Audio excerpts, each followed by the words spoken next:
I'm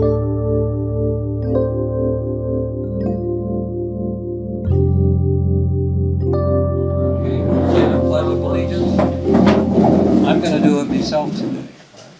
I pledge allegiance to the flag of the United States of America and to the republic for which it stands, one nation, under God, indivisible, with liberty and justice for all.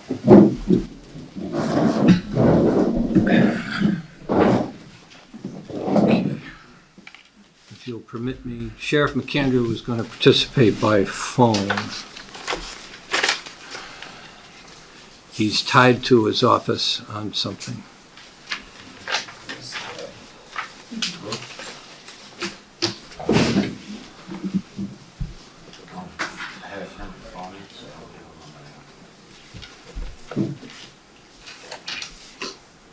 In case none of you are aware, I'm demonstrating my expertise with these phones.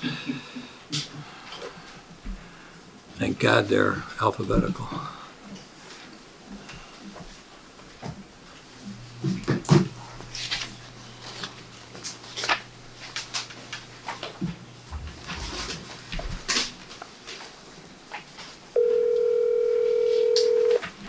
You picking this up?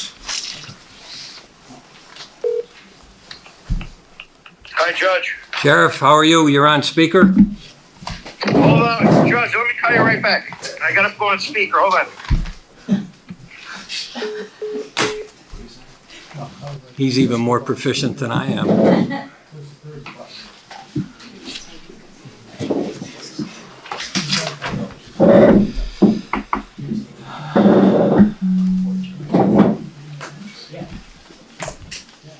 Okay. All set? Okay, Judge. Okay. All right, we called the meeting to order and we said the Pledge of Allegiance. So I assume everybody's had an opportunity to review the minutes from the May meeting that were circulated in advance of today's meeting. So I will entertain a motion to waive the formal reading and adopt the minutes of the May meeting. I'll make that motion. Second. Motion and a second. On the question? All in favor? Aye. Any Aye. opposed? The ayes have it. The minutes are approved from the May meeting. Anybody from the public like to address the board on agenda items only at this point?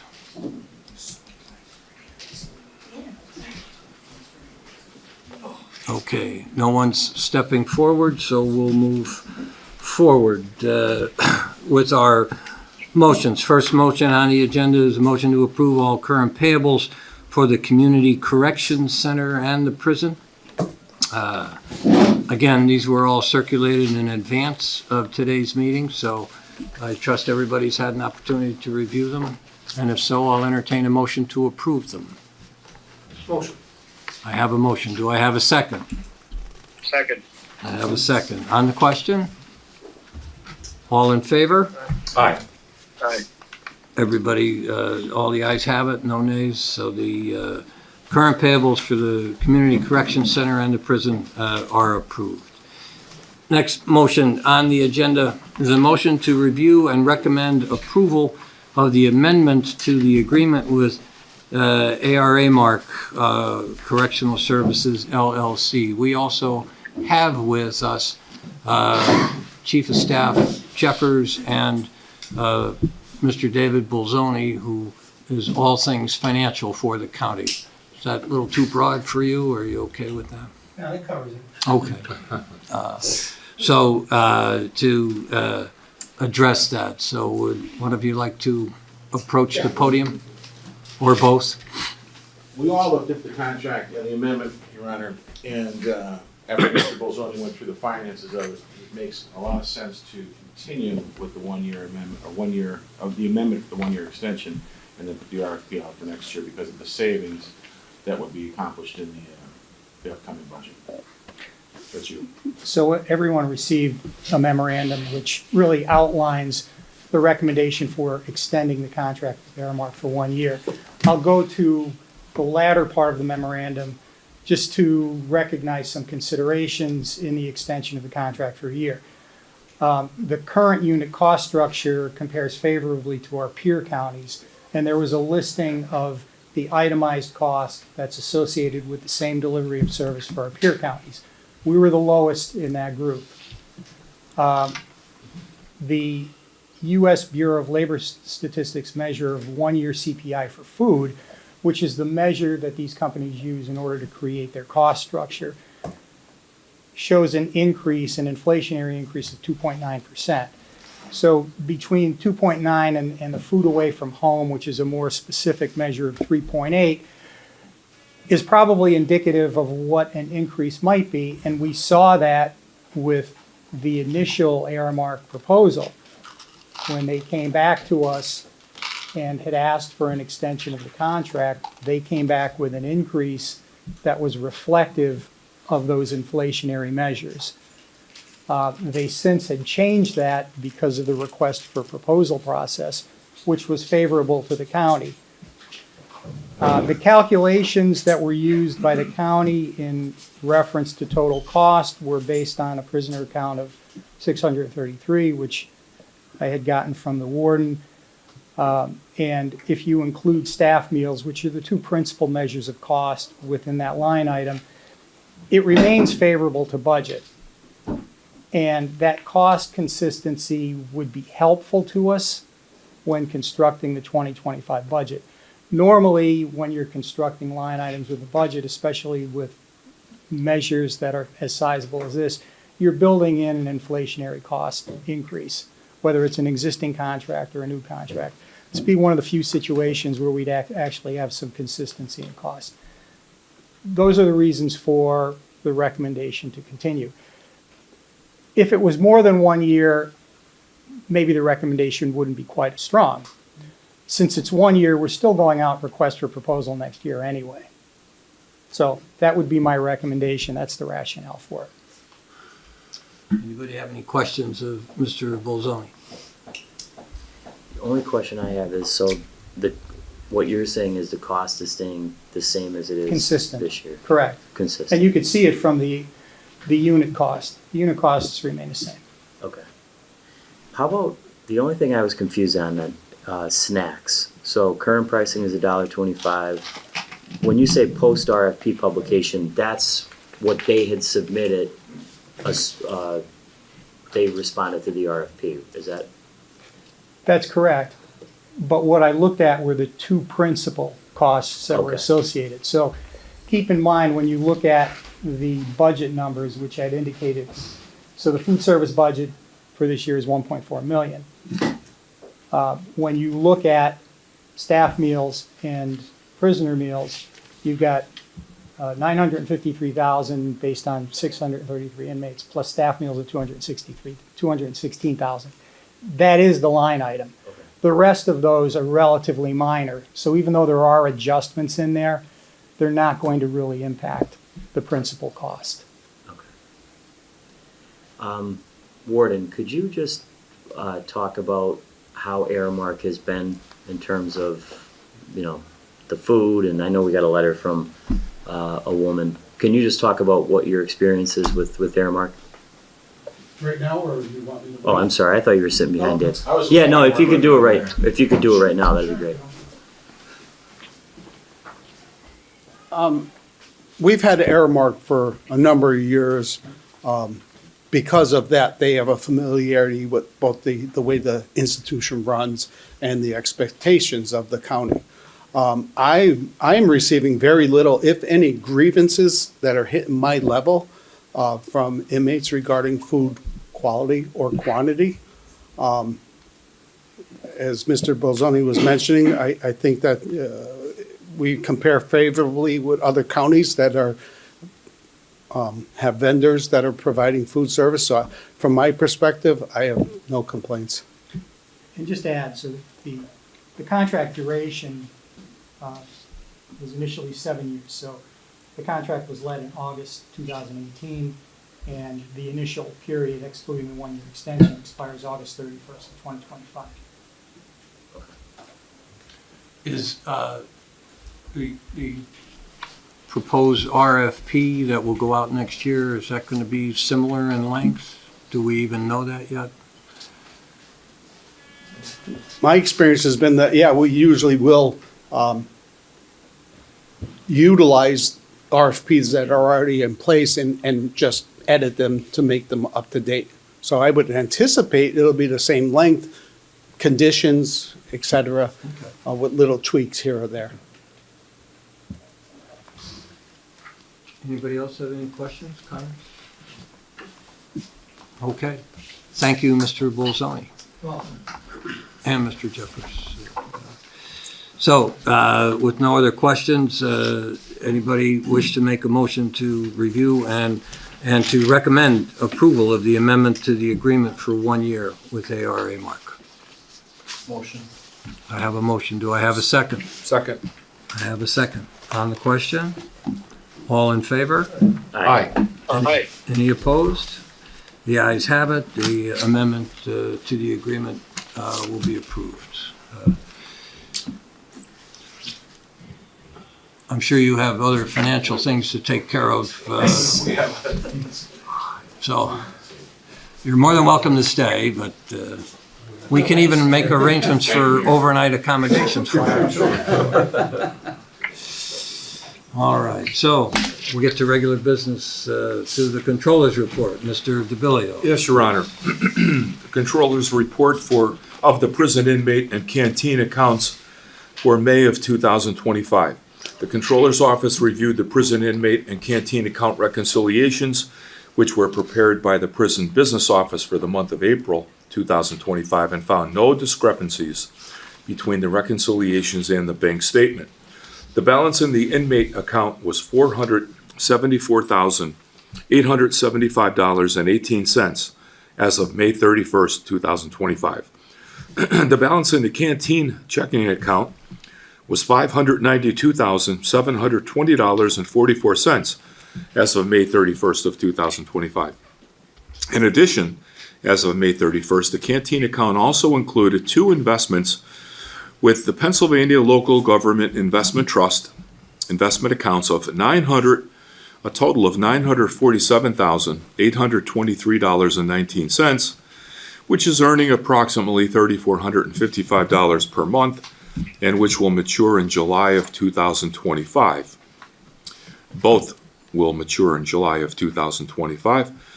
During the month of May of 2025, $84,363.07 was paid from the canteen account for the benefit, welfare, and education of Lackawanna County inmates, and an itemized list of those expenses are attached to my report.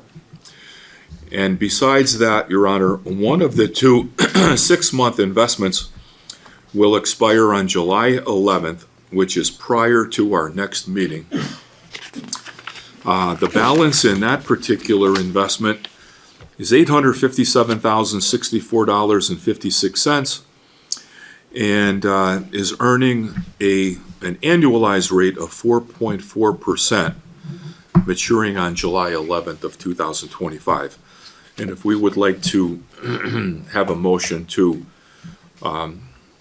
continue that investment prior to our next meeting, we'd be happy to do that at whatever the going rate may be at that time.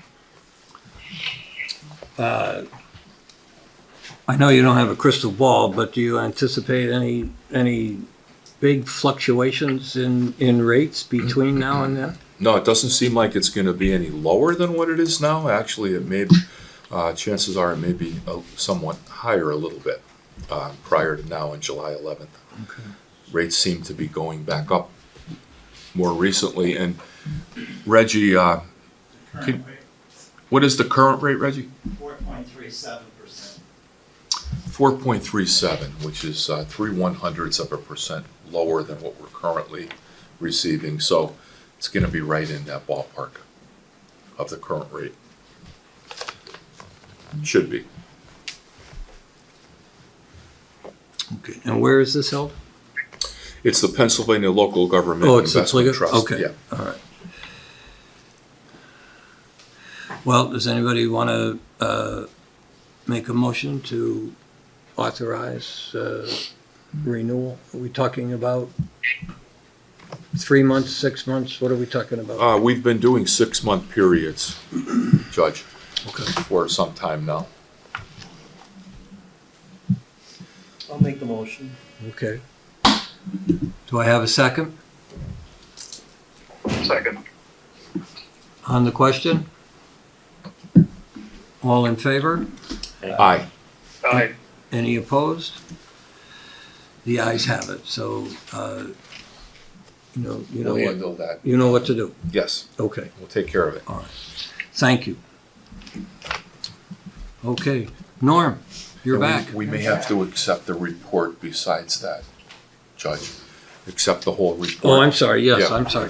No, we may have to, we do have to. So, Okay. is there anything else in your report that you, No, that's it. okay, so I'll entertain a motion to accept and approve the controller's report. Motion. And a second Second. on the question. All in favor? Aye. Aye. Any opposed? Okay, the ayes have it, so thank you. Thank you. Mr. DeVillio. Okay. Norm, you're back. Yes. The Community Corrections Report. Welcome back. Thank you. Sorry for my absence there. My business manager is working her way back slowly but surely, so I do not have house arrest figures for you, but I got juvenile and I keep you up to date on the program's completions. Okay. Let me do juvenile, just get it all done in one swoop here. Juvenile has $21,154. That's what they brought in right up to date till the end of May, okay? Now, March figures for adult house arrest, we had 160 on the program. Our program's expenses were $70,418.21. Program's completions were 36, the violations were 6, and we still have 3 outstanding warrants for escape. The budget overall, I'll give that one on the last one. April, we had 165 participants in house arrest. Our program's expenses there were $74,042.35. The program's completions were 32, the violations were 11. And then in May, we had 158 participants. $71,295.41 was program's expenses. The completions were 22, and the program violations were 6, and still outstanding warrants.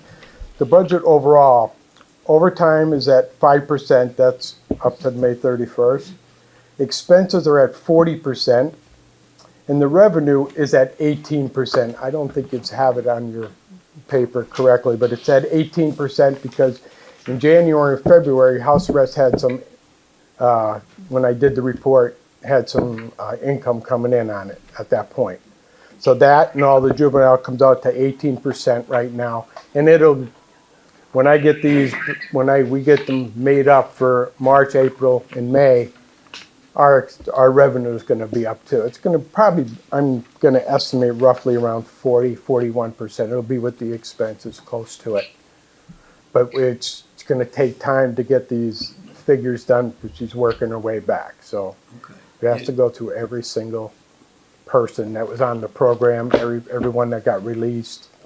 Some were on the program and released before she even got to even look at it too. You anticipate you'll be able to have them by July? I probably not, Judge. I'm going to say August, but now she's, Okay. knock on wood. Well, give us she's what you coming have back, yeah. in July.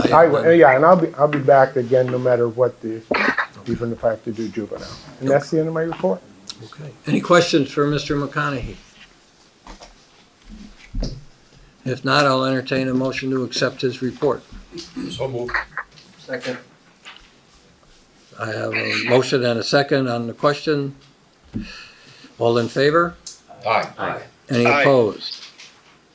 The ayes have it. Thank you. Okay, have a good day. Warden, as the warden steps to the mic, I'll let you know that he has successfully rescinded his notice of intention to retire. So he's as they say, where I grew up, he ain't going nowhere. So we're happy to have him back and, well, to have never left, actually. And so as a result, that mooted out our search for a new warden and the process. So the floor is yours. All right, I should have worn my black suit so you could have said back in black. But enough quoting AC/DC. Is an orange the new black? Yeah, in jail. The average daily population for May was 665 inmates, 519 were county inmates. We averaged 595 adult males, 3 juvenile males, and 67 adult females. The average daily population of U.S. Marshal detainees was 146. Our overtime and out-of-county boarding reports are attached.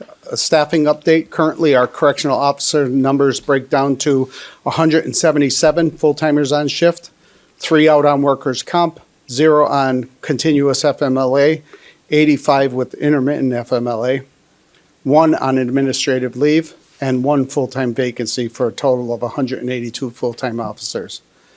As of May 31st, revenue was at 31% and expenses were at 40%. Extraordinary occurrence reports, there were 8 in the month of May. On 5/9, a male intentionally cut himself and began to violently hit his head against his cell's wall. He was placed in the emergency restraint chair for his safety. On May 13th, during a routine cell search, a male became irate, ran into the day room of the housing unit and began making threatening statements. He then displayed an aggressive stance, showing that he was prepared to start a physical confrontation with staff. A sergeant who was on the scene warned him that he would deploy the OC spray if he didn't stop with his aggressive actions. However, the individual did not, and the sergeant dispensed the burst of OC spray. Staff were then able to safely place him in restraints. On 5/16, staff suspected a male was in possession of contraband and was holding it on his person. While attempting to conduct an unclothed search, this person became non-compliant by kicking at staff and threatening to stab them. A decision was made to place him in the emergency restraint chair for the safety of all involved.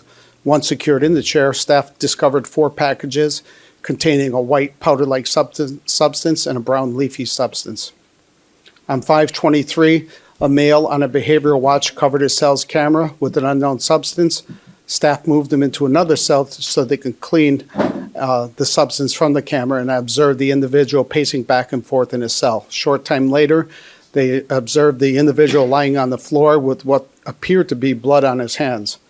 An on-scene sergeant ordered that he be placed in the emergency restraint chair, and staff discovered that he had severely bitten his tongue and cheek. Medical staff then provided him with care.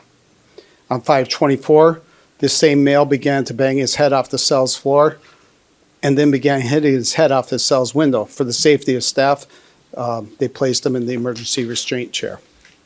Later that same day, this individual again covered his cell's camera and began to cover the window on his cell's door.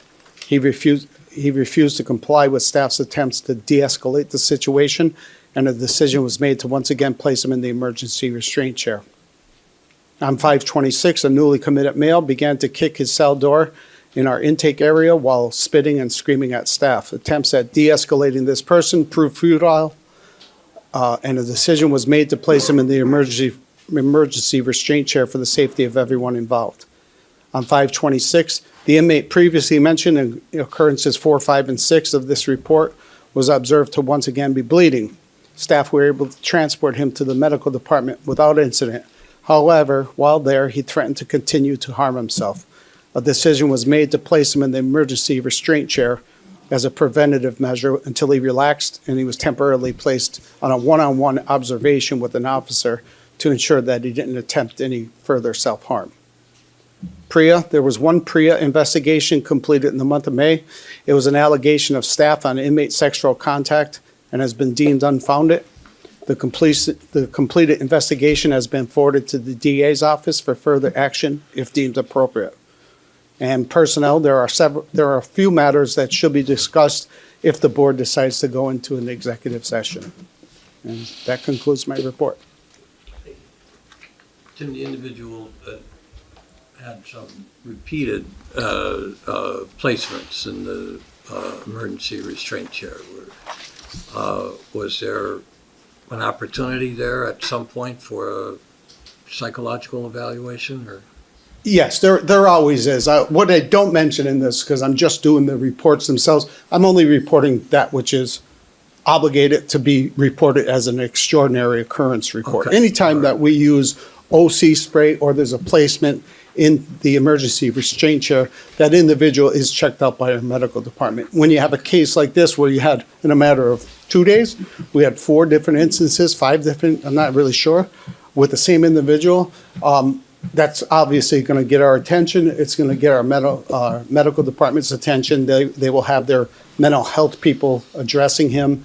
We frequently will collaborate with the folks from the CMC hospital as well, because they have a significant mental health ward and expertise there. Right. And that was addressed in this case? Yes. Okay. Any other questions for the warden? Okay. Then I'll entertain a motion to approve the warden's report. I'll make a motion. Second. Got a second on the question? All in favor? Aye. Any opposed? The ayes have it. So you want to go into executive session? Yes, sir. I would like to. Okay. Well, let's have the public address the board, and then we'll do that, okay? Anybody from the public wish to address the board? Ms. Cummings. Thank you, Judge. Thank you for waiting for us to go on before going to executive session, too. I appreciate that. And Warden, glad you stayed. You're an asset to the community, and I'm sorry. So I have everybody here, the DA, Judge, Judiciary, Commissioners, the Sheriff, and in light of all of the angst and protests going on outside in the community over ICE agents, I know in the past we've always cooperated with them, and I just wanted to know what our policy is in regards to ICE agents and getting them notified and keeping them safe from being harmed if anything should happen where they're attacked. So I can tell you from my perspective, we take any attacks on law enforcement seriously. That includes federal law enforcement and ICE agents. There's this, I guess, perpetual thing going on in the community nationwide where they're alleging that ICE agents aren't law enforcement. They are federal law enforcement. And I can tell you, from my perspective, if anyone attacks a federal law enforcement officer, they'll be investigated and prosecuted to the fullest extent of the law. Good, I'm glad to hear that. Yeah. Sheriff? I concur with the district attorney 100%. Thank you very much. Commissioner, any input on what we would be doing for any issues with ICE in our No, county? I don't deal with ICE. Okay. Thank you very much. I greatly appreciate your responses, and I appreciate the fact that you are respecting our law enforcement. Thank you. Okay. Anybody else from the public wish to address the board?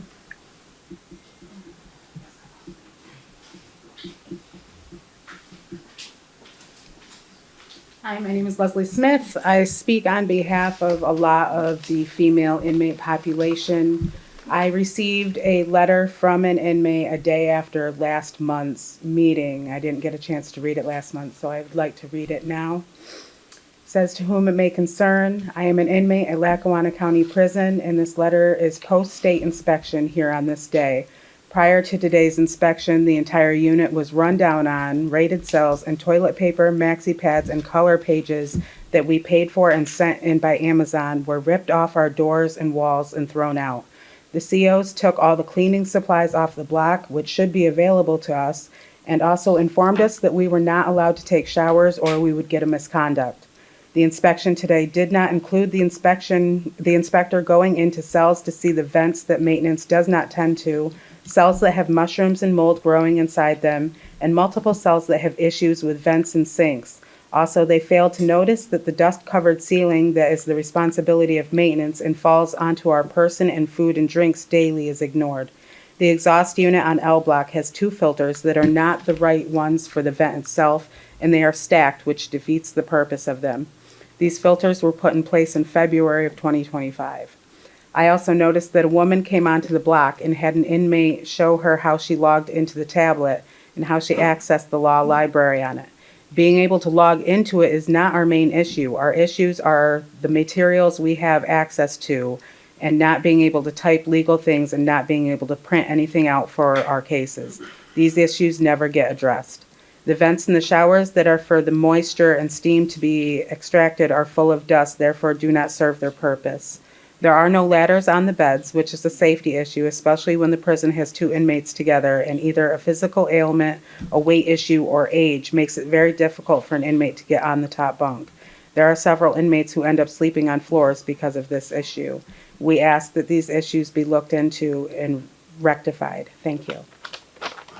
Also, in response to the Aramark contract, the food isn't completely horrible. It could be better. However, a lot of inmates would like something else to drink other than these little juice packets. There's no nutritional value in these. It's powdered Kool-Aid. So I've actually saved this. So that would be something that the inmates would like you guys to consider, like giving something other than Kool-Aid. Thank you. Okay, thank you. I have a question. Warden, is there a procedure for inmates to report maintenance issues, or the staff address it? Yeah, there is. I mean, they could do it as informally as discussing it with the officers. We also have a grievance procedure that's in place. If they wanted to file a grievance, they could do that. And what we do staff-wise is if I'm an officer working the unit and it's a maintenance issue, we have a work order that we would put in and submit to our maintenance department for action. Ma'am, I would just encourage that person that wrote you to file some sort of maintenance request that the warden just outlined. We, as inmates, speak on things, and Okay. it never gets off the floor. It never goes past the CO. Okay. As long as maybe if they document it in writing though, maybe it could get addressed that way too. Just another opinion. Anyone else from the public? Okay, seeing no one, I'll ask you to step outside. We can do our executive session, and then we'll call you back in when we're done. Ready? Okay, so we're back in session, and we have completed discussion of several personnel matters in executive session. So, Warden? I have a couple items that I'm hoping to get authorization for from the prison board. The first is the hiring of Carissa James as a correctional counselor. Ms. James is coming to us from Outreach with several years of experience there, as well as several years coming into this facility and providing programming treatment to the inmate population. And we think she'd be a really good fit at this facility for full-time correctional counselor. The other thing is I have 2 individuals, 2 names we're seeking permission to promote Officer Justin Copa and Officer Mike Esposito to the rank of lieutenant. We've had a couple vacancies since February. We had 1 vacancy. We had another vacancy occur in, I believe, May, and we're looking to see about promoting those 2 individuals after we put it out to bid, so to speak, and interviewed interested candidates. Those are the 2 that the team came up with. So do I have a motion to approve the warden's proposals to hire and promote the individuals named? So moved. Do I have a second? Second. Second. On the question? All in favor? Aye. Aye. The ayes have it. I have one more thing, and Yes. that was, I won't mention the individual's name, but there was also, we discussed the termination of a full-time correctional officer, and I would be seeking the approval of the board in that motion. Okay. Do I have a motion to that effect? Motion. Do I have a second? Second. On the question? All in favor? Aye. Aye. Any opposed? The ayes have it. Okay, thank you, Warden. Any members have any other business?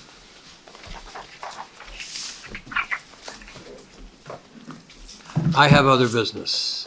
This is my last prison board meeting. I am, as you know, I was selected by my colleagues a couple months ago as president judge. There are not a tremendous number of benefits to being president judge, but one prerogative that I have is to designate a representative from the bench to serve on the prison board. So I have 7 years ago, when I was asked by then President Judge Barres to take this job, I thought I would do him the same favor and ask him. And he heartily and readily accepted. So you're getting someone that is very familiar with the operations of the board, and so I think it'll be up to you if you want to make him chairman, but I would recommend that you do so. And but it's been a pleasure serving with all of you and all the others that I've had the privilege to serve with over the years, and so I thank you. And I am signing off, so I will entertain a motion to adjourn. Motion. Second? Second. On the question? All in favor? We are adjourned. Thank you. Thanks for everything.